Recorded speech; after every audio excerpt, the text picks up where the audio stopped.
आप देख रहे हैं आपका अपना यूट्यूब चैनल जीके क्लासेज 1972 और मैं आपके लिए लेकर आया हूं न्यू वैकेंसी 2023 से जुड़ी हुई लेटेस्ट अपडेट। अगर आप चैनल पर नए हैं तो चैनल को सब्सक्राइब जरूर कीजिएगा।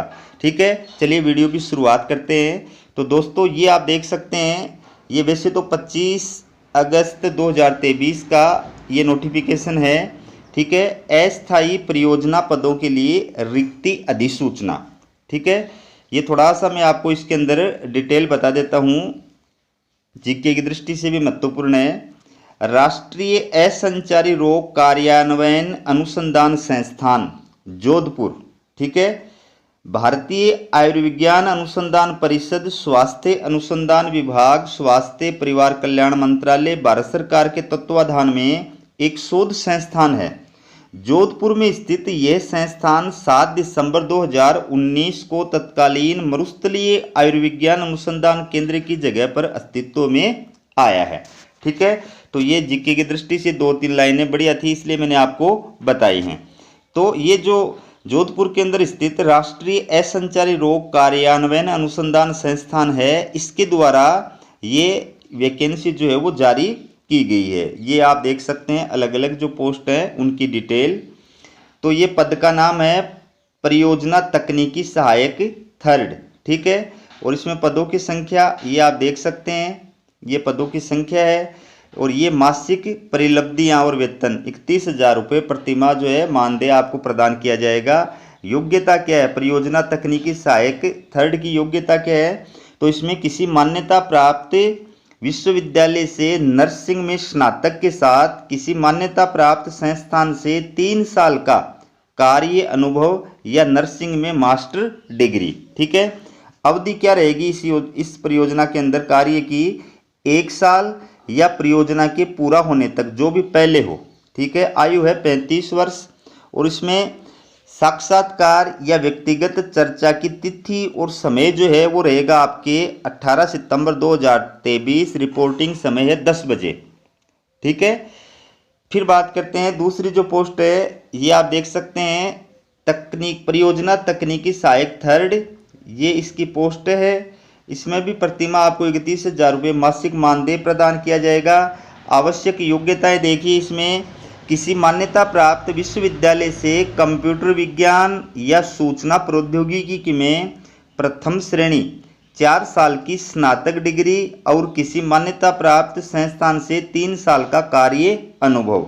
इसके साथ साथ में और क्या वांछनीय है, CMS आधारित वेब विकास में विशेषज्ञता, PHP और PHP फ्रेमवर्क जैसे ये दे रखे हैं, लारवेल, कोडरल इंजीनियर आदि में अनुभव, और जावास्क्रिप्ट और ये MySQL इनका जो है ज्ञान ये आपके अंदर होना चाहिए। इसकी जो अवधि रहेगी 1 साल या परियोजना के पूरा होने तक जो भी पहले हो। आयु होनी चाहिए 35 वर्ष। रिपोर्टिंग का जो समय रहेगा वो रहेगा 18 सितंबर 2023 को 10 बजे। ठीक है, अब इसमें इंपॉर्टेंट जो निर्देश है वो आप देख लीजिए। उम्मीदवारों को निर्देश, पहला क्या है, उपयुक्त पदों के लिए आवेदन करने के इच्छुक पात्र उम्मीदवार ICMR और NCIR NCD की वेबसाइट, ये जो ऑफिशियल वेबसाइट है, ठीक है, यहाँ से आवेदन पत्र डाउनलोड कर सकते हैं।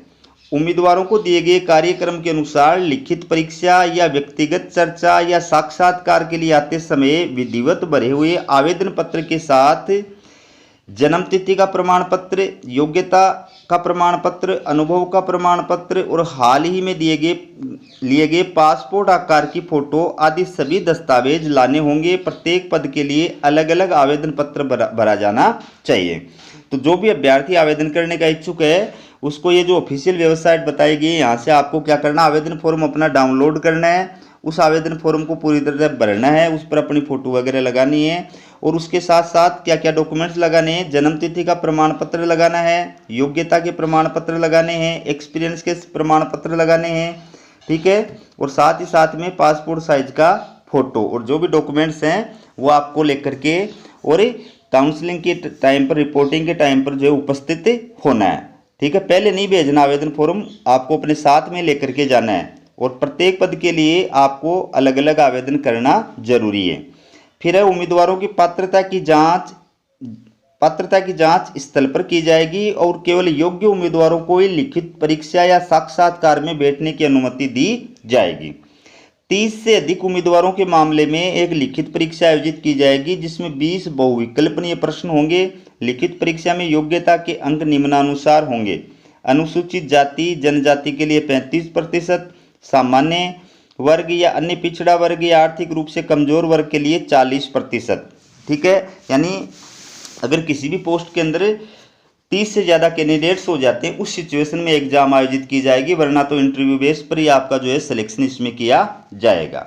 5वां जो पॉइंट है वो क्या है, योग्यता के लिए निर्धारित अंक या इससे अधिक अंक प्राप्त करने वाले उम्मीदवारों का साक्षात्कार निम्नानुसार होगा। अगर एग्जाम जो है नहीं होती है, साक्षात्कार होता है, तो उस सिचुएशन में देख सकते हैं आप कि लिखित परीक्षा में शीर्ष स्थान वाले 6 उम्मीदवारों का साक्षात्कार किया जाएगा। परियोजना तकनीकी सहायक थर्ड, परियोजना तकनीकी सहायक थर्ड सेकंड जो पोस्ट है, इसमें लिखित परीक्षा में शीर्ष स्थान वाले 3 उम्मीदवारों का साक्षात्कार किया जाएगा। फिर है केवल पात्र उम्मीदवार ही लिखित परीक्षा या व्यक्तिगत चर्चा या साक्षात्कार के लिए उपस्थित होंगे। 30 से अधिक योग्य उम्मीदवारों के मामले में एक लिखित परीक्षा आयोजित की जाएगी जिसमें बहुविकल्पनीय प्रश्न होंगे। प्रश्नों का स्तर पद के लिए निर्धारित अनिवार्य योग्यता का होगा। उम्मीदवारों का चयन लिखित परीक्षा या साक्षात्कार में उनके प्रदर्शन के आधार पर किया जाएगा, जो कौशल परीक्षा में योग्यता प्राप्त करने के लिए अधीन है, जहां पर भी लागू हो। अंतिम योग्यता लिखित परीक्षा और साक्षात्कार के अंकों के आधार पर तैयार की जाएगी।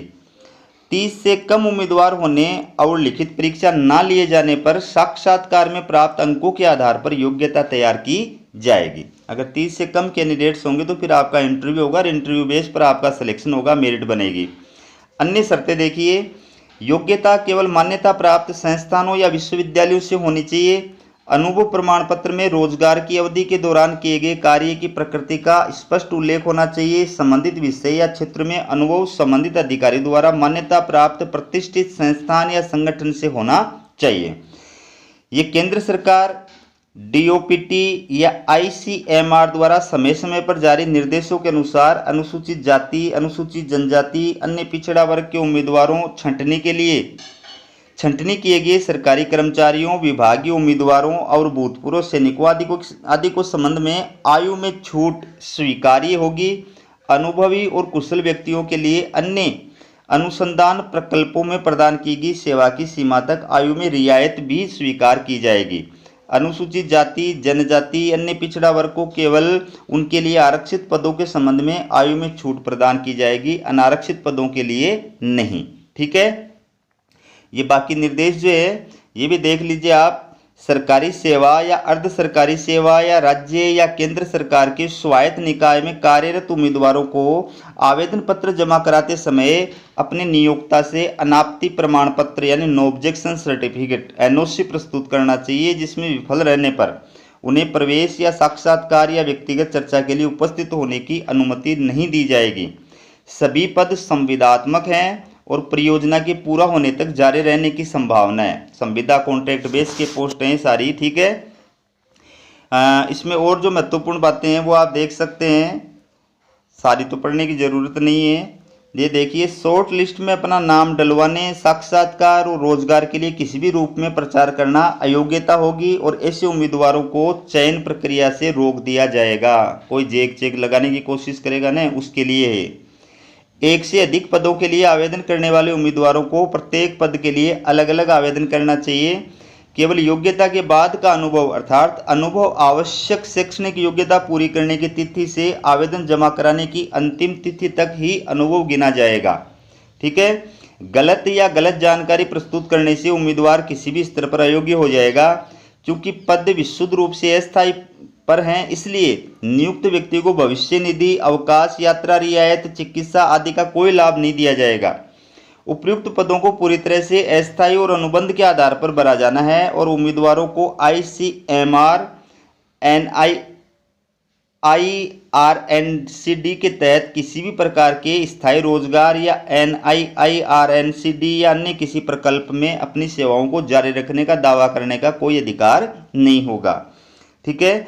ये डिटेल आयु, योग्यता, अनुभव आदि की गणना आवेदन प्राप्त करने की अंतिम तिथि के अनुसार की जाएगी। लिखित परीक्षा या व्यक्तिगत चर्चा में भाग लेने के लिए कोई यात्रा भत्ता या दैनिक भत्ता नहीं दिया जाएगा।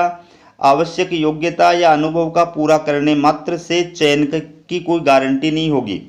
चयन होने की स्थिति में पद में शामिल होने के समय सत्यापन के लिए उम्मीदवारों को शैक्षणिक योग्यता, जन्म तिथि, कार्य अनुभव, पहचान पत्र अर्थात आधार या पैन या मतदाता सूची या ड्राइविंग लाइसेंस आदि, हाल ही में लिया गया स्वयं प्रमाणित किया हुआ पासपोर्ट आकार का फोटोग्राफ्स, सभी दस्तावेजों की 100 सत्यापित फोटोकॉपी का एक सेट, अनुसूचित जाति, जनजाति, अन्य पिछड़ा वर्ग का प्रमाण पत्र यदि लागू हो, संबंधित सभी दस्तावेज या प्रमाण पत्र मूल रूप में प्रस्तुत करने होंगे। ठीक है। अगर आपका सिलेक्शन हो जाता है उस टाइम पर आपको ये सारे डॉक्यूमेंट्स ओरिजिनल जो है वो जमा लेकर के जाने होंगे। जो अभ्यर्थी पद पर कार्यभार ग्रहण करते समय मूल प्रमाण पत्र लाने में विफल रहते हैं उन्हें चयनित पद पर कार्यभार ग्रहण करने की अनुमति नहीं दी जाएगी। निर्धारित तिथि या समय के बाद रिपोर्टिंग करने वाले उम्मीदवारों को भी व्यक्तिगत चर्चा या साक्षात्कार में उपस्थित होने की अनुमति प्रदान नहीं की जाएगी। ठीक है। विज्ञापन से संबंधित अन्य सभी जानकारी है जो ऑफिशियल वेबसाइट है यहाँ पर आप देख सकते हैं। तो ये थी आपसे वैकेंसी से जुड़ी हुई लेटेस्ट अपडेट। इसी प्रकार की लेटेस्ट अपडेट पाने के लिए चैनल को सब्सक्राइब जरूर कीजिएगा। हमारा वीडियो देखने के लिए आप सभी दोस्तों का बहुत बहुत धन्यवाद।